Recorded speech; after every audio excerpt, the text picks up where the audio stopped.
রাজ্যবাসীর কাছে আমার অসংখ্য ধন্যবাদ, সালাম ও প্রণাম। আপনারা অযথায় প্যানিক বা উত্তেজিত হবেন না।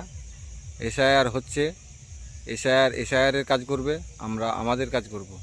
তো আমি বলবো আপনারা আপনাদের বাড়িতে যে নির্বাচন কমিশন যে ডকুমেন্টসগুলোর কথা বলেছে সেই ডকুমেন্টসগুলো যতটা পারেন আপনার বাড়িতে মজুত করে রাখবেন।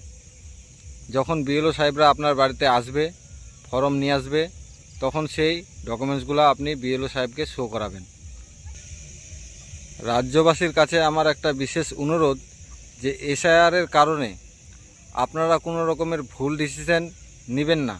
কারণ সোশ্যাল মিডিয়ায় অনেক রকমের খবর দেখা যাচ্ছে, সেই খবর অনুযায়ী আমি বলছি যে আপনারা কোনো রকমের ভুল ডিসিশন নেবেন না। আপনারা সজাগ থাকুন এবং সুস্থ থাকুন, এতে আমাদের সবারই মঙ্গল।